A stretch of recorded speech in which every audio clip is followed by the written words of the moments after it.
I think that's too much of a stretch. You wrote the book based on this, right? Yeah, definitely. Berserker. For years, Keanu Reeves kept his deepest problems hidden. Now, as his body breaks down from decades of stunt work, he has to make a hard decision about John Wick 5. But, behind the scenes, a more painful story comes to light. The death of his best friend River Phoenix, the loss of his baby daughter, and the tragic accident that killed the love of his life. Today, we reveal why Hollywood's Keanu Reeves was born in Beirut, Lebanon, on September 2, 1964. His mother, Patricia Taylor, was an English costume designer, and his father, Samuel Reeves, was a Hawaiian Chinese geologist. They met while his father was working and his mother was performing. Keanu's name comes from Hawaiian and means cool breeze over the mountains. From the beginning, Keanu's family moved around a lot. When he was 2, his parents got divorced and his father left, leaving his mother to raise him alone. His mother raised him and his younger sister Kim by herself, which wasn't easy. His father had his own problems. He got involved with drugs and was arrested for selling heroin at an airport in Hawaii. Keanu last saw his father when he was 13. That was their last meeting. After that, his father disappeared from his life. His mother worked hard to support the family. Her job in the entertainment industry gave Keanu creative freedom, but also meant that she was married several times every new year. They got married and moved to Sydney, then New York, and finally Toronto. Keanu had to get used to new schools, people, and a different way of life every time they packed up and left. Toronto became their home, but even there, life didn't settle down. His mother's second husband was a stage and film director, but their marriage only lasted a year. She then married a rock promoter, but that too didn't last, and she later married a hairdresser. Keanu saw his mother go through all of this. He went to 4 different high schools in 5 years because of dyslexia, which made it hard for him to keep up with reading. He had a hard time with the structure of traditional schooling and was eventually kicked out, but he had other interests that were more important to him. Hockey became his escape. Keanu Reeves grew up in Toronto, where hockey was more than just a sport, it was a way of life. He was so good on the ice that he thought about trying out for the Windsor Spitfires in the Ontario Hockey League, but a serious injury ended his dreams. He had to find a new path. Losing hockey was painful, but it led him to something he didn't expect: acting. His childhood had already prepared him for change.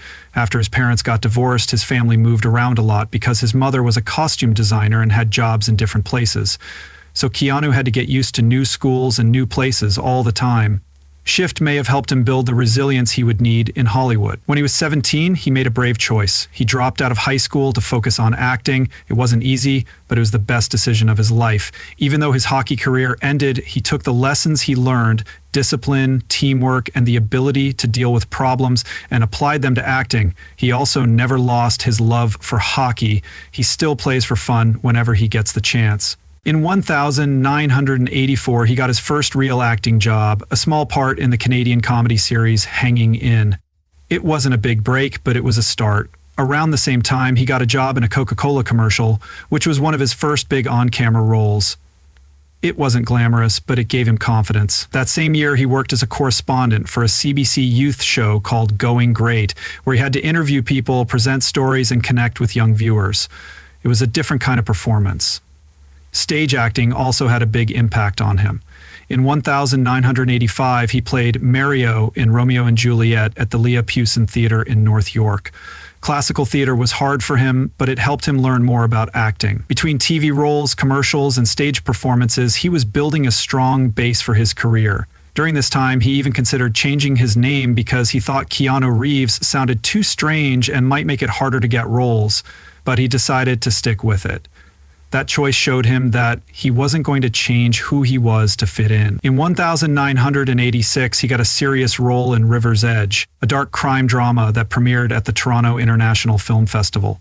The story was about a group of teens dealing with the aftermath of a murder, and Reeves played Matt, a troubled friend of the killer.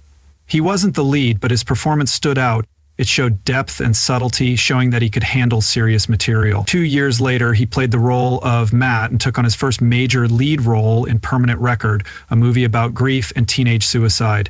Reeves played Chris Townend, a team member who was dealing with the sudden death of his best friend. It was an emotional role, and he played it with honesty and vulnerability.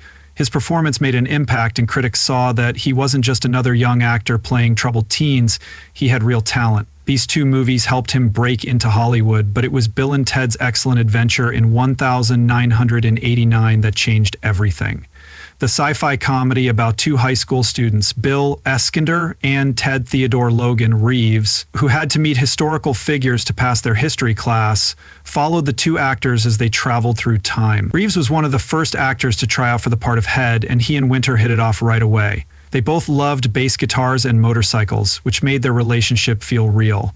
No one thought the movie would be a big hit, but audiences loved it. Even though it only cost $10 million to make, Bill and Ted made $40 million at the box office and became a cult classic. Reeves's performance as Ted, with his laid-back attitude and catchphrases like "whoa" and "excellent," became famous almost overnight. Bill and Ted's success led to a sequel, Bill and Ted's Bogus Journey, in 1991. The franchise even led to an animated show, Bill and Ted's Excellent Adventures, which ran from 1990 to 1990 to 1991. But with success came a problem. Many people started seeing him only as some critics wondered if he could play more serious roles after years of playing the silly, clueless teen Ted. But Reeves wasn't the type to let other people define him. He was just getting started and bigger roles were on the way. When Point Break came out on July 12, 1991, Reeves was still best known for playing Ted in Bill and Ted's Excellent Adventure, but this movie showed a whole new side of him. He played FBI agent Johnny Utah, who goes undercover to catch a gang of bank robbers. The thieves weren't just any bad guys. They were surfers led by the charismatic Bod, played by Patrick Swayze. Johnny was supposed to catch them, but he became interested in their way of life. The tension in the movie made it more than just an action movie. It had heart. The chemistry between Reeves and Ceci was electric, and the action scenes kept people on the edge of their seats. Point Break made over $83 million worldwide, and it proved Reeves could lead an action movie. 3 years later, Speed took his career to the next level. The movie came out on June 10, 1994, and it was about a cop named Jack Traven who had to stop a bomb from going off on a bus. If the speed dropped below 50 pf, the bus would go off. The idea was simple but intense, and Reeves played Jack with a calm determination that made him a believable hero. His chemistry with Sandra Bullock, who played a passenger who had to drive the bus, added warmth to the non-stop action. The movie became one of the biggest hits of the year, making over $350 million. Reeves was now a bankable action star thanks to the huge success of Speed. A sequel seemed likely, but Reeves surprised everyone when he turned down Speed 2: Cruise Control, even though it would have paid well. He wanted to take risks and try out different roles, which showed that he wasn't just after fame, he also wanted to grow as an actor. That same willingness to take risks led him to My Own Private Idaho in 1991, which was very different from the action roles that would later define his career. It was about two young hustlers played by Reeves and River Phoenix as they traveled across the country looking for meaning. Reeves played Scott Favor, a rich young man who turned down his privileged life. The film was raw and emotional, exploring themes of love, identity, and self-discovery. Critics praised Reeves for his depth and authenticity, saying that he wasn't just an action star, but could also play complex dramatic roles. But not all of his risks paid off in the mid-1990s. Johnny Mnemonic, which came out in 1995 and was supposed to be a hit. It was based on a story by William Gibson in a cyberpunk setting that seemed ahead of its time, but the movie didn't connect with audiences and made only $17 million worldwide, which was much less than expected. Another failure was Chain Reaction in 1996, which also did poorly at the box office. These movies made people wonder if Reeves could carry a movie that wasn't an action hit. Then came The Matrix in 1999, which not only saved Reeves's career but also changed cinema. Reeves played Neo, a hacker who found out the truth and became humanity's last hope. The movie's special effects, especially the now iconic bullet time scenes, were groundbreaking, but it wasn't just about the looks. The story asked deep questions about reality, fate, and free will. Reeves didn't just act in The Matrix, he gave it his all. He trained in martial arts for months, learning wushu and kung fu to do his own stunts. His dedication made the action feel real. The movie was $46 million was made around the world, making Neo one of the most recognizable movie characters ever. The Matrix was so successful that it had two sequels. In 2003, called The Matrix Reloaded and The Matrix Revolutions, Reeves was no longer just an action star, he was a global icon. The movie's themes and images were used in music, fashion, and even philosophical discussions. Reeves's role as Neo made him the face of the franchise and one of the most loved actors of his generation. Later, in 2021, Reeves returned to the franchise with The Matrix Resurrections. By that time, he had built a reputation as more than just an actor. He was known for being kind, humble, and dedicated to his job.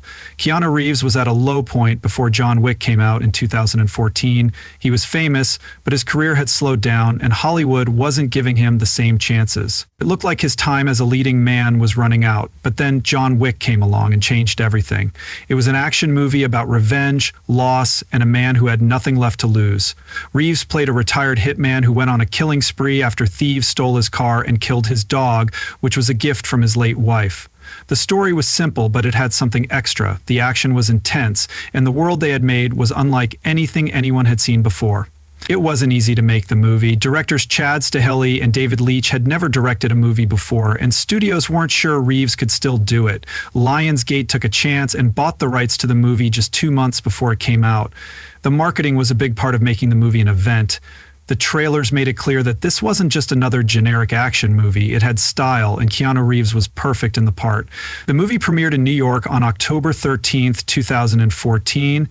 That same week, Reeves walked the red carpet with Andy, the puppy who played his dog in the movie. When John Wick came out in theaters across the US, no one was ready. Analysts thought it would make between $7 and $10 million in its first weekend, but it made $14,400,000. The $2,500,000 from IMAX screenings alone wasn't a record-breaking amount, but for an R-rated action movie with a small budget, it was a huge success. Critics loved it, praising the clean action scenes, world building, and Reeves's performance. But it wasn't just critics who liked the movie. Audiences also connected with it in a way that no one had expected. The secret world of killers. It felt different from anything else in theaters, and Reeves gave John Wick a quiet intensity that made the character unforgettable. The movie's success gave Reeves a second chance in Hollywood, but it wasn't just about the movie. It was about the work he did behind the scenes. He trained for months before filming, learning how to handle martial arts weapons and do stunt driving. His fight scenes looked real because he was actually doing them. By the time they started filming, he was pulling off for John Wick Chapter 4. His training went to a whole new level. He spent 12 weeks learning advanced gun techniques and driving moves like 180 DG spins and high-speed drifts. He did over 90% of his own stunts in all 4 movies. His hard work became a big part of what made the series stand out from other action movies. Halle Berry, who joined the series in Chapter 3, trained just as hard. She broke 3 ribs while practicing for her role, but she refused to let that stop her. Some of the most memorable fight scenes in the series happened during her scenes, showing that the actors weren't just pretending to be action stars, they were really doing it. The first John Wick movie made $86 million worldwide on a budget of about $20 to $30 million. The second one made more than double that, earning $171 million. Then came John Wick Chapter 3, which exploded to $326 million. But it was Chapter 4 that really took the cake, earning over $440 million and making the series one of the highest-grossing action franchises of all time. From The Matrix to John Wick, Keanu Reeves has trained hard, done his own stunts, and taken a lot of hits to bring his characters to life, but now that he's 60, his body is starting to fight back. In a recent interview, he said something that fans didn't expect. His heart still wants to play John Wick, but his knees might not let him. He said, "My knees are telling me I can't do another John Wick, so my heart does, but I don't know if my knees can do it after this." After years of intense fight scenes and brutal action sequences, even Reeves has his limits. This makes people wonder what will happen with John Wick 5. The franchise has changed the way action movies are made with its stunning choreography and never-ending energy, but what will happen if Reeves can't handle the same level of punishment? Could the series slow down, or wouldn't it make sense without him? He hasn't said anything for sure, but it's clear that he's not sure. Even if there won't be a fifth movie, Reeves isn't leaving the John Wick franchise Wick universe just yet. He has already filmed a cameo for Ballerina, a spin-off starring Ana de Armas. The film is set to release in 2025 and will keep Reeves connected to the world he helped create. It won't be the full John Wick experience fans are used to, but it's still something Keanu Reeves has been through, more loss than most people can imagine. He has lost his best friend River in 1993, which was one of the worst things that could happen to him. Phoenix died of a drug overdose. He and Phoenix became close while filming My Own Private Idaho in 1991. The movie did more than just show off their acting skills. It also formed a strong bond between them. River was only 23 years old when he died. That night, he was at the Viper Room in West Hollywood, where he was supposed to perform with the band P, which included Flea and John Fonte from the Red Hot Chili Peppers. It should have been a fun night of music and dancing, but River was on a dangerous drug binge. He had mixed heroin and cocaine. Having not slept for days, he started to feel sick at some point. As the night went on, things got worse. He walked out of the club and collapsed on the sidewalk, his body starting to shake. His brother called 911, but by the time help got there, it was too late. Paramedics rushed him to Cedars-Sinai Medical Center, but they could not save him. He was pronounced dead at 1:51 a.m. Keanu was devastated when he lost River on October 31, 1993. It wasn't just a friend. It was someone who felt like family. He rarely talked about it, but when he did, it was always with a heavy heart. 5 years later, Keanu met Jennifer Sim. She had worked as an assistant to director David Lynch, and the two fell in love quickly. In 1999, they found out they were going to have a baby. It should have been a happy time in their lives, but it turned out to be another heartbreaking one. Around Christmas of that year, their daughter Ava Archer Sim Reeves was stillborn. The loss broke them both, the grief was too much for them to handle, and their relationship started to fall apart. They eventually split up, but they never stopped caring about each other. Then tragedy struck again on April 2, 2001, when Jennifer was driving in Los Angeles and crashed into a row of parked cars on Kanga Boulevard. She wasn't wearing a seatbelt, and the impact threw her out of the car and she died instantly. She was only 28 years old and she had been at a party the night before. Police later found prescription drugs in her car after she left Marilyn Manson's house early in the morning. The loss was unbearable. Keanu had already lost so much, and now he had to say goodbye to someone he had once dreamed of building a family with. At her funeral, he stood as a pallbearer, his face heavy with grief. Director David Lynch and musician Dave Navarro were also there, sharing in the song Tomorrow.